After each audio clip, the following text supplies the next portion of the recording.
Welcome, everyone. How you doing this Family Day weekend? Freezing cold out there, but glad everybody is here with us. Man, that was fun.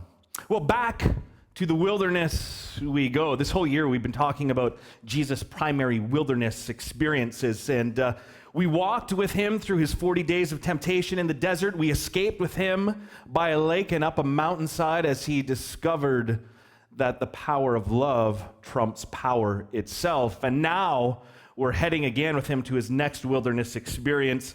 It's his transfiguration experience, which is probably one of the most odd events to happen in Jesus' life. This goes, Jesus, for some reason, feels compelled to climb this mountain.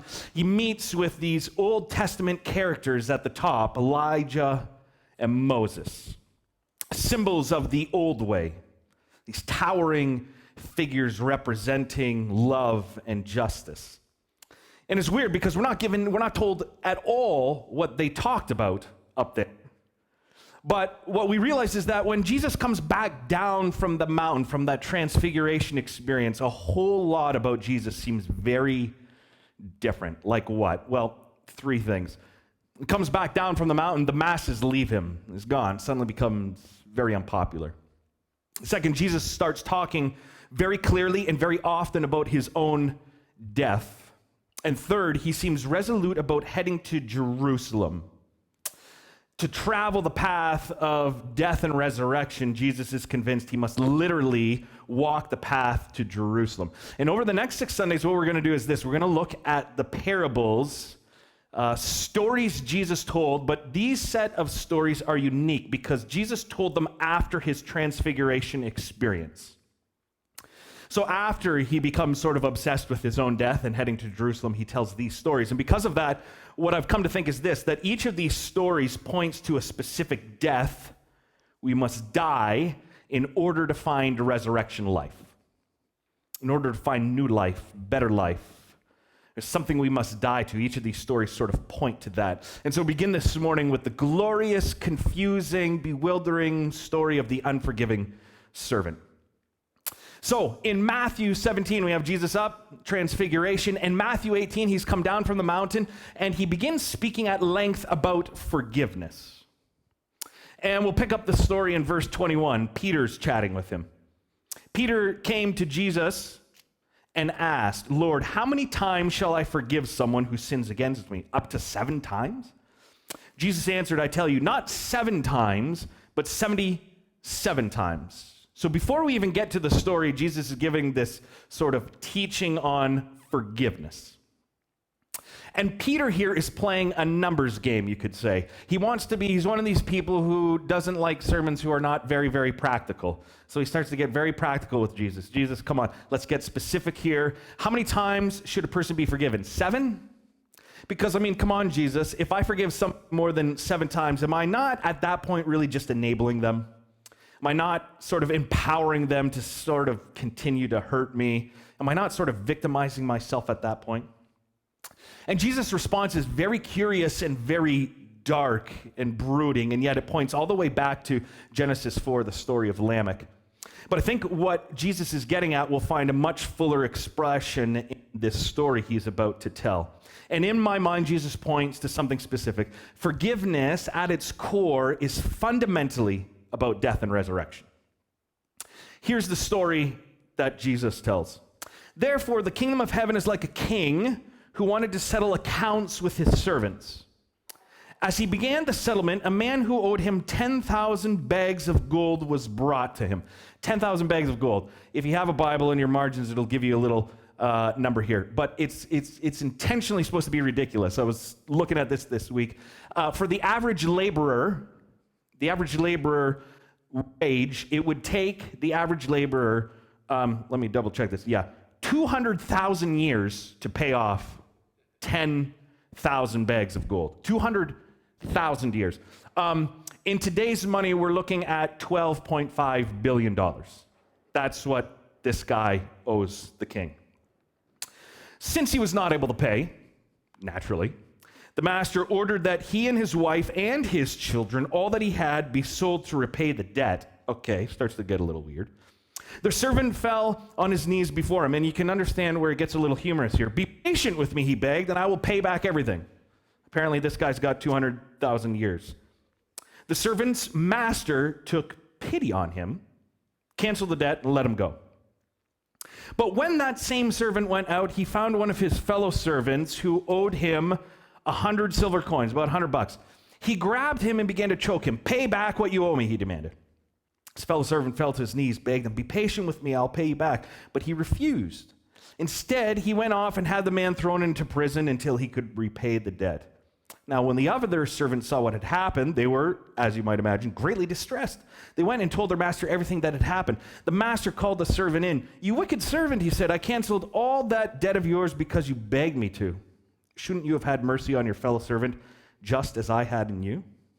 In anger, his master handed him over to the jailers to be tortured until he should pay back all he owed. Then Jesus says, "This is how my heavenly Father will treat each of you unless you forgive a brother or sister from your heart." Whoa, my emotions going through this story are crazy. It's like, that seems ludicrous. Then there's this forgiveness. Then it's almost cartoonish, right? Really? Someone's forgiven that amount of debt and then want $100 back. And then it gets like dark, like, whoa, this guy's going to get tortured. And apparently it's God that's going to torture him. It's this God figure. What's going on here? Well, we got to remember Peter, right, playing a numbers game with Jesus, playing a numbers game around forgiveness. Jesus then tells a story about numbers. And so Jesus, shrewd teacher that he is, he sets up law and karma and morality police before he gets to grace. You could say this: the king in this story, this God, this Christ figure, is a bookkeeper, pure and simple. A bookkeeper. Have you ever got yourself in trouble with a bookkeeper?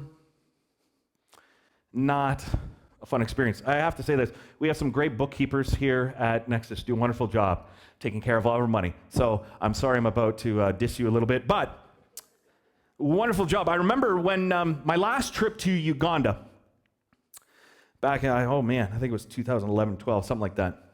Sent over there and we were piloting some new projects. I went over with $20,000. Now you're only allowed to carry 10,000, so I had 10 and I spread out the other amount of money among other people. We got over there, and one of the things we were test piloting was a cow project. Working with these pastors, we had this great idea that what we were going to do is we were going to give these pastors a cow to help subsidize their work. And the deal was this: the first calf that each of these cows had, they had to give away to someone so that, so they're giving away part of it, and then they can live off the milk and whatever else cows do. And so that was our idea. We're going to buy everyone a cow. They have to give the first cow away to someone else, and so this sort of sharing program. So we announced this to the pastors. This is what we're doing. They were so excited, and we said, okay, so how do we go about getting you your cows? And there was this big disruption because all of these pastors, very rural pastors in Uganda, all of them were either farmers or farmers, so everyone wanted their guy to be the one that we bought the cows off of. And the pastors couldn't decide who to go with, so they made a decision. They said, "Brad, you're going to decide where we get the cows from." So, what do you mean? "Brad, 2 days from now, we want to send you cow shopping." Now, I said, "Guys, I don't know anything about cows." They're like, "We can't come to an agreement. You have to be the one who buys the cows." And so I set out cow shopping in rural jungle Uganda. Now, our kids in the room, if you were to buy a cow, what would you look for in a cow? I don't want to put any kids on the spot, but if you're so inclined, any kids here, what would you look for? I don't want to put anyone on the spot. What would you look for if you were shopping for a cow? Ah, wonderful. Carson. Spots. I like it. I like it. Spots. Anyone else?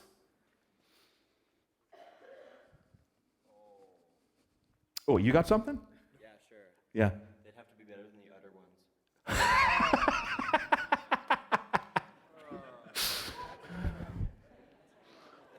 I like it. That was good. They got to be better than the other ones. Wow, that was brilliant. Anyone else? What would you look for shopping for cows? I don't want to leave anyone out. Would you?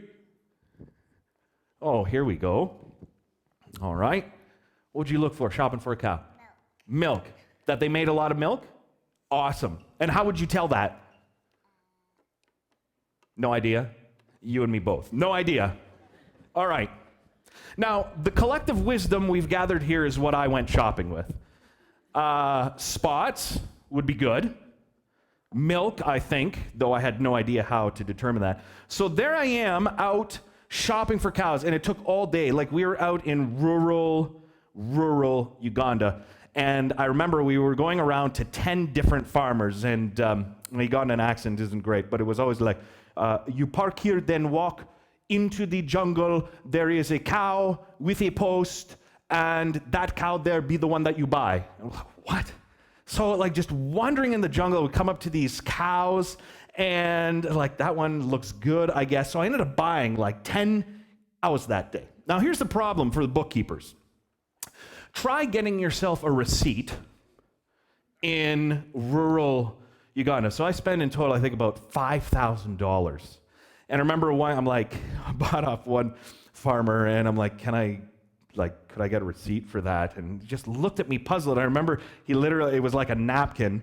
He wrote down cow, like 500,000 Ugandan shillings or whatever. So when I came back to Canada, and Denise, a lady named Denise, she was the bookkeeper at Grandview, came back. I laid in front of her all of my receipts. And you can imagine her head almost exploded.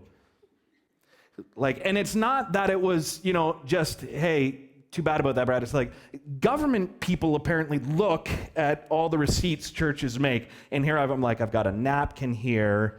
And, over here, somebody wrote on, tissue paper or whatever. That's all that I had. And this Denise woman, she lost her mind on me. Brad, you needed to do way better than that. We now have at least 5,000 just completely unaccounted for. It was very uncomfortable because the reality is this: you don't want to get on the wrong side of a bookkeeper. A good bookkeeper knows where every single penny is. And our bookkeepers here at Nexus know where every single penny is. They know where money is owed, where money is expected. Every dollar is accounted for. A good bookkeeper is vigilant about making sure accounts are balanced. And this is the God we have a picture of in this story. God is this bookkeeper who makes sure that everything is fair, debts are paid, balances are evened out, there's justice, evenness everywhere. And so if you read God into this parable, this character is a bookkeeper, which is fine. Because if you happen to be a good person, a smart person, someone who keeps track of their record, their spending wisely, then you'll be perfectly fine. The problem is this: anyone who's in trouble, anyone who doesn't have a good explanation for their money is, anyone who's messed up, been dishonest, lost big in life, done something stupid, then this king, well, all this king cares about is getting his money back as best he can, making sure justice is done. And then there's this moment in the parable, and it happens so quick. It's like one line. The servant falls on his knees, begs for mercy, and sure enough, the king's attitude just changes. Boom. It's like the king goes from having the compassion of like a loan shark or a mafia boss to overnight being a complete softie. And again, the numbers we're talking about, $12.5 trillion, 200,000 years of labor. Compassion suddenly is the new basis of the king's behavior. How does the king move from being willing to tell this man, his wife, his children, to forgiveness? Here's the key, the entire key to the entire parable in my mind. The king simply drops dead to the whole business of bookkeeping and forgives the servant. Forget karma, forget law, forget justice, forget what is fair. The king dies to bookkeeping. And the whole story is intricately tied to Jesus' own thoughts about death and resurrection. It's tied to his ideas of what will ultimately save the world. It's the story of the path he is walking by heading to Jerusalem. In this story, the king, this God, this Christ character, drops dead. In one instance, the whole business of bookkeeping is done. He's retired. He's out of that business. And the idea is this: that alone can save this world. He leaves it behind, dies to keeping track of what is owed to him. And I believe that the servant's failure to understand the king's death in the first half of the story is the only thing in my mind that makes sense of this otherwise, it's incomprehensible how merciless this servant who's just been forgiven 12.5 trillion, how merciless he is to this other servant. Because what the servant realized is that, yes, he was off the hook, but what he hadn't realized is that it was also an invitation to die himself. And therein lies the problem, you could say. He's been freed from debt, but he didn't learn the lesson inherent in his freedom. And he's so often what we can be. Namely, average people who are unwilling in any way to face death. See, the servant's first thought on being released was not, I saw that king die to bookkeeping. How might I die to bookkeeping? No, his first thought was, how can I resume my life of bookkeeping? The same life that happened to land him in the trouble to begin with. And so, unable to die to his life of bookkeeping, the king pronounces judgment on him, which I think, as you read the story, it seems harsh, right? Torture. In reality, though, I think the king is just giving him what he wants. It's like, all right, servant, you want to play and live the bookkeeping life? Then fair enough, have it your way. Now you belong to the torturers, because here's the key: a life of bookkeeping is always torture. It's always torture. And the king delivers him, says, fair enough, have it your way. For his whole life, he will have to repay his debt, or once he's died himself physically, then he'll be paid up. And I think the beautiful lesson of this story that we find in this parable is this: if we insist on the old life of bookkeeping, it becomes forever the pointless torture that it always has been. And the only thing that can keep us away from the joy of resurrection life, I believe, is to join this unforgiving servant in his refusal to die. I still remember the very first time I heard about karma. I was at a party, 19-year-old. We were out in the bush. It was a bush party, like Kawasaki. We were having a bush party. And we were out, and we had climbed this gravel pit. And I remember I didn't have a beer on me. And this guy next to me said, hey, why don't you have one of my beers? I said, that's great. Thank you. Thank you. That was really kind. He said, no problem. Karma. It'll come back to me. Never heard of karma before in my life until that moment. I said, karma, what do you mean? It's like, I give to you, I'll get it back. Universe, I'll get it back.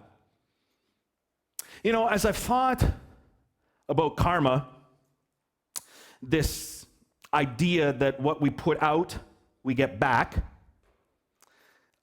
my thinking is with this. I got to watch the way I say this. If we live in a world of karma, we're all in trouble. We're all really in trouble. You see, the story is really here, it's a story of competing ideologies, competing ideas of what will actually make the world a better place, what will ultimately save the world. Is it grace or is it karma? Live by grace, we all get off free. All of us. Insist on a life of karma, insist on playing the bookkeeper, and we're all in trouble. We've condemned ourselves to a life of torture. Someone's like, what do you mean? If I just put mostly positive vibes into the universe, if I do mostly good things? I think to myself, do you know how delusional that is sometimes? Because what we often don't take into account is that if you truly understand the concept of karma, it's not just what you do, it's your thoughts, your actions, the vibes you put into the world. So it's not just that we get back what we do, it's get back what we think, our own motivations. And I don't know about you, when I start to think about that, I get a little nervous. If I'm getting back what's in here, yeah, trouble. If Phil, a few weeks ago, he used that Dumbledore quote or whatever, right? Just because it's happening in your mind doesn't mean it's any less real. Grace or karma? At this point, I'm only 35, but I realized something in the past couple months, and it's this. Nothing surprises me in life anymore. It's kind of sad. Nothing surprises me. Like, I still remember the very first time I was in the Swiss Alps, the first time I had really seen mountains, and it totally blew me away. It took my breath away. And here's the thing, the mountains still take my breath away, but it doesn't surprise me anymore. Or the last time I was legitimately surprised was the birth of my children, which everyone had told me would be like miraculous, and that was not exactly my experience, but it was something. That was the last sort of big surprise in life. Nothing surprises me anymore, and it's not that I don't get moved by things, it's just that when I do get moved by things, it's no longer a surprise. And yet there is one thing, when I see it, when I encounter it, it still surprises me, and it's forgiveness. I remember the Charleston shooting last summer. A deranged, troubled youth walks into a black church in Charleston, kills 9 people. That didn't surprise me. It's the States, long before something like that happens again. Probably not too long. That didn't surprise me. What surprised me was that within a few days, the family members had said to him, "Dylan, we forgive you." Forgiveness is the only thing left in this world that legitimately surprises me. It's the only really new and fresh idea going around these days, and it's the message of the resurrection. And in my mind, the world really only contains one novel idea. It's forgiveness. It's grace. Everything else is old news, same tape being played over and over and over again. Betrayal, hurt, resentment, non-forgiveness, repeat. That pattern never changes. There's an unbroken chain of unforgiven resentment, anger stretching back to the very beginning of time. The reality is this: we are all part of that chain. Everyone here, everyone is wounded. You might not want to talk about it. You might not want to admit it. You might want to not sort of delve deep into that. Every single person in this room is wounded. You've been wounded. And every single person here has wounded other people, no exceptions. Everyone here has sinned against other people. Everyone here has been sinned against, no exceptions. And I believe Jesus' proclamation into this unbroken chain is this: follow my path, because if we're going to break that chain, the only way that we will save this world is to do that, to realize that what everyone needs now is forgiveness, and everyone needs to forgive. Grace has to trump karma. As badly as many of us have been hurt, we all stand in need of forgiveness, and we all need to forgive. We've hurt others, we've been hurt, we've sinned, and we've been sinned against, and when we wake up to that, I believe we have a choice. It's a choice to walk the same path that Jesus did, death and resurrection. Choice is this: you can either die to the way of bookkeeping and find resurrection life, or live by the way of bookkeeping and be tortured by it for the rest of your life. And you know, some of us have a thick book of wrongs and debts that we're accumulating. If we don't die to that, if we don't let that book of grievances go, it sentences us to a life of torture. My wife, Kristen, is a bookkeeper. Where is she, by the way? She's not in here this morning. I wrote this whole sermon for her. She's off with the kids. Bless her heart, taking care of the kids. But whenever Kristen and I get talking about something, whenever I have a bad night of sleep, wake up, Kristen, I didn't sleep well. Can you take care of the kids? I didn't sleep well. Her response is always the same. Her response is this: Brad, I haven't had one good night of sleep since I married you because I snore really bad, apparently. So like for 12 years, I've woken up every night because you snore. I'm working on it. I got a CPAP machine, all that stuff. But that's why I wanted her here. Kristen, it's time to let that go. Time to let that go. No, she keeps track. You know, it's the same with all of us. Have you ever found yourself, for those who are with a partner, that you can ride for months and be great, but then a disagreement comes up and all of a sudden you start pulling out, well, if we're going to get into an argument, then let me consult my book of debts here. Right? All of a sudden it's like, hey, we're going well, but then all of a sudden it's like, well, 2 years ago you did this. 3 years ago you did that. You always do this. You always do that. Which is what? It's bookkeeping. Keeping track in our minds. I'm holding that there. I'm just going to keep it, and whenever I need to use it, I'm going to pull out your debt card. Or friends, how often does this happen with our friends? I have this, jokingly, call it my pastor therapy group. And we met a while ago, and all of us live in different cities, so we agreed that we would meet at a motel in a central location, and we sort of spend the evening together. And I, of course, offered to pay for the motel, and we'd all split it, right? I put it on my credit card, all of them. Yeah, we'll pay you back, Brad. We'll send you an Interac email transfer. Getting worked up right now. Have any of them done that? No, that was a month ago. Right? Thank you. I mean, all these little things, right? You sort of hold on. And so in my mind, I'm like, not going to happen next time. I won't be the one paying. All these little ways with our friends, our spouse, our partners, we're sort of keeping track. Sort of in our minds, okay, I'm taking note. I'll remember that next time. Or some of us with our parents, we just can't let it go. They did something to us, maybe even unintentionally. We're resentful, and we've all got it logged, and it just sits there. Some of us, in a context like this, I would suspect the same thing goes with church. My guess is the reason some of you are in this room is because church has hurt you really badly. It's abused you in some way. And you're holding on to it. You're here maybe giving church one last chance, but the reality is you're still holding on to that. You've got it logged. I'm still angry, resentful, bitter about that. You know what it means to be tortured. For some of us, it's life, it's God, it's everything. Life has just not turned out the way we wanted it to be, and I'm bitter about that. I'm resentful about that. I'm holding on to that fact. I'm angry at God. I'm resentful at life, whatever it is. We all just sort of keep it in our books, our bookkeeping. And the message of the parable is this: you got to die to that. It's the only hope. It's the only thing that leads to new life, is to die to bookkeeping. And what I love in this parable is that God says, I'll go first. I'll be the first one. I'll die to bookkeeping. And thank God he did.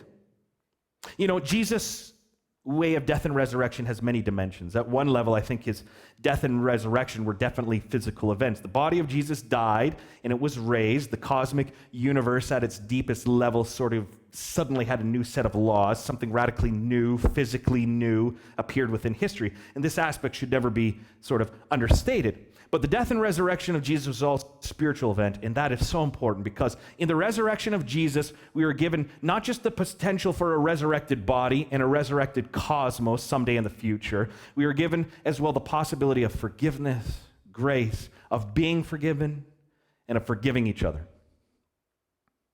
And this new possibility, its radical novelty, should never be understated because in my mind, from the beginning of time until Jesus' resurrection, dead bodies stayed dead.